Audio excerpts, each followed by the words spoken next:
All right. So the first thing that you can do to improve the quality of your relationship is you, along with your partner, should try new, exciting things. So I'll give you an example. For example, I remember a time when I was dating, and every weekend we would go watch a movie, late night movie, the last show. It was really exciting, you know. I would wait for the weekend, and we would go watch the last 9 to 12. It was really, really nice. Now, this is exciting. This is better than not doing anything else. But what is more exciting is, like, if this weekend you're going for a movie, next weekend you go for a drive, next weekend maybe you cook together. So you're doing new things, you're adding a lot of variety, and you make sure that these things are exciting. So the more new, exciting things you do together, it's going to make your relationship more beautiful. And the list can be endless. You could be doing a podcast together. You could be reading a book together. You could be writing a book together. You could simply go for a walk every morning or every evening.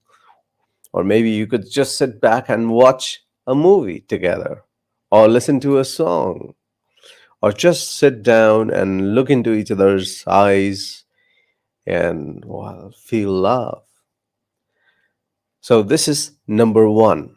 If you just start doing this, you will feel a lot more beauty and joy in your love life. Number two, a good practice could be every evening when you are about to, sing good night to each other, you share the best event of the day that happened to you. And you encourage your partner to share the best of her day with you. So you kind of sign off every night while sharing and while hearing the best of life that happened that very day. And it's gonna add a lot of joy, and the quality of your sleep, everything. You're gonna e- enter sleep in a positive state of mind. And if you're sleeping together, if you're living together, the night is going to be much more beautiful. Number three, watch when you talk to your partner, or when you talk about your partner, or when you talk about your relationship. The language is not I, me. The language is we, us. So this shift from using I, me, mine to we, us, our will strengthen the bond that you share, will make it more and more beautiful. This is a very gentle shift, but it changes the flavor of your relationship completely. Language is extremely powerful, right? And well, you can ask me questions about it if you have any. I would be happy to give more examples should you need. The next one is, focus on what is good in your partner, what qualities your partner has, positive qualities your partner has, and amplify those qualities, highlight them. When you talk to others, tell people about the good, great, beautiful qualities of your partner. And when you talk to your partner, again, bring in conversations, and tell your partner, look, you are really amazing at this. The way you dress up, it's really gorgeous, it's amazing. The way you talk, the way you bring ideas to the conversation, it's amazing. So highlighting the positive and amplifying it.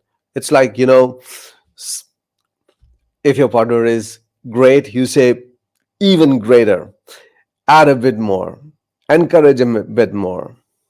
And if you do this, it's going to, you'll see a lot of positivity in your relationship. And at the same time, while you cherish the good qualities and traits in your partner, you trash and ignore the negative qualities of your partner, which means like maybe, we all have flaws. And when you look at your partner, instead of highlighting the flaws, just ignore them and trash them. Do not talk about them to your friends, or do not even bring them up during the conversation with your partner. And just highlight the positive. So cherish the positive, trash and ignore the negative. So we are at number 4, and number 5 is, there are two things. Number 1 is appreciation, and number 2 is gratitude. Let's say I'm in a relationship, a beautiful relationship, and appreciation means I consciously try to find ways, new things about our relationship that are really beautiful, and I appreciate those new beautiful things. For example, I might say, well, my relationship, my bond is such that it inspires me to think of new things, maybe to do this podcast. Well, I'm able to talk about love and relationship because, the foundation of all this is a beautiful relationship that I have in my own life. So my relationship inspires me. Maybe another thing about my relationship is that, no matter how bad my day is, I know that I can come back to my relationship and feel relaxed and peaceful. So my relationship is this thing. So I appreciate various aspects of my relationship. And while I'm appreciating the relationship I have in my life, the good things, the good features of the relationship, I extend and express gratitude. Thank you to my partner, to my loved one. Thank you for being here. Thank you for your presence. Thank you for making this life so beautiful. I thank you. Thank you very much. The more you thank, the lesser it is. So appreciate what you share, find new things about your relationship, and appreciate them. Oh, well, I didn't know that we have this thing as well, and say thank you. Express gratitude to your partner, right? The next one, we have questions. We'll take them after we do the 11 things. Uh, Kindness. Express kindness to your partner in different ways. And kindness can be small little things. And so there was a research that was done, said if you do 10 acts of kindness towards your partner in a week, it's going to massively improve the quality of your romantic relationship. So kindness can be a small thing like, my partner makes me a cup of tea. And this is an act of kindness. So every morning when I wake up, my partner makes me a beautiful, hot, warm cup of tea, and I get it in my bed. Oh, beautiful. My partner is so kind enough to wake up and do it for me. Now, if my partner is doing it every day, it's great. However, the impact is way more powerful if today my partner is giving me a cup of tea, tomorrow morning, maybe my partner wakes me up with a nice warm hug. Day after, my partner maybe, is has a small some surprise for me. So, you vary your acts of kindness. Shower praise, maybe, cook something that is your partner's favorite. So these are all acts of kindness because whenever I spend time doing something for my partner, I'm taking that time out of my life and devoting it for someone else. This is kindness. And so if you do express kindness and vary it again, it's going to really have a positive impact on your romantic relationship. All right. Again, the next one is like you have to make conscious effort to notice new good things about your partner. Now, what happens if you've been in a relationship for a long, long time, like a decade, 2 decades, 3 decades? or even like a year or 2 years, we tend to get this feeling that I know everything about my partner. So we start taking our partner for granted. However, that's never true. You know, I can spend my entire life with myself, and if I'm aware, alert, and conscious, and if I try, I can continue to discover new things about myself. And the same holds true for my partner. The only thing you need to do is make conscious effort to look for what else is there in my partner, in my date.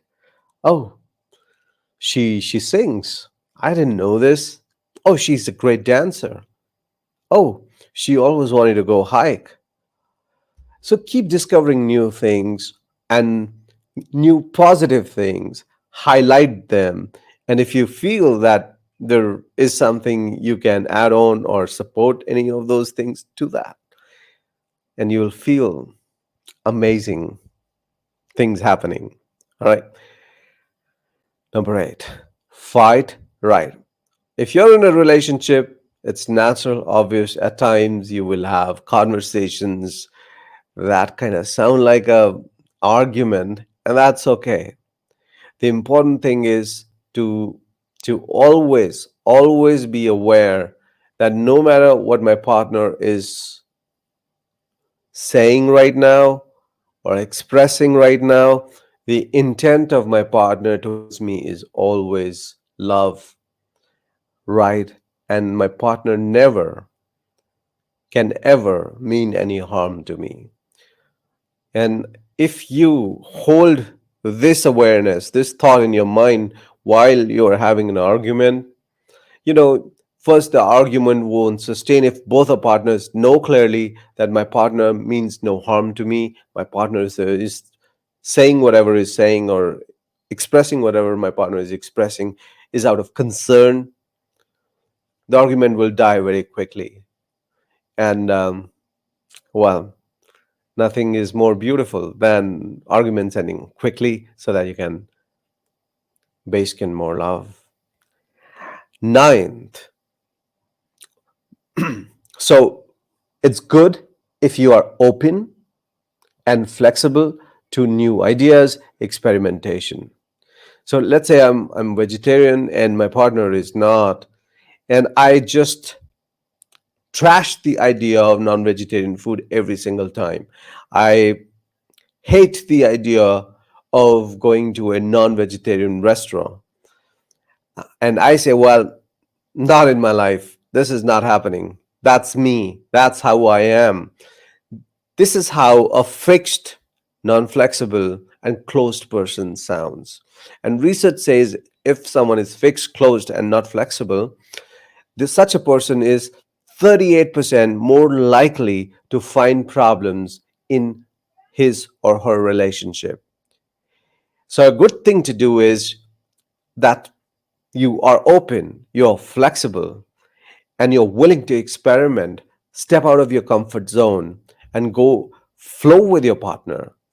And when you do that, you will bond stronger, bond deeper, and you will actually have some new energy in your relationship. Anyways, being fixed, being closed doesn't help in other areas of life as well. All right. Number 10, I always encourage all my clients that have a journal, maintain a journal.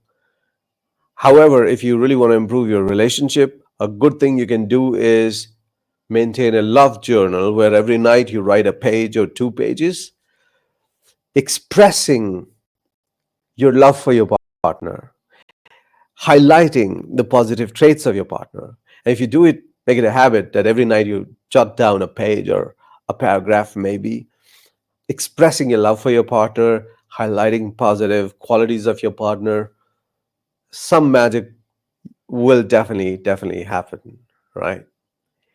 And number 11, finally, is apologize right. So if you, apologies are great. It's great to say sorry. It's great to own up the blame, and it is important that you apologize right, which means Whenever you say I'm sorry, you also add that I promise I will change my behavior. And more important than that is that you actually change. A lot of the times, it happens that we keep saying sorry for the same thing, we keep repeating the same behavior, and we keep repeating sorry. And because of which, what happens is, the trust takes a hit. Our words kind of they lose value. So it's extremely important. You apologize, you say I'm sorry, and you say I promise this will change, and you make sure you change it. So these are the 11 things that if you do start doing right now, the quality of your romantic relationship will change completely.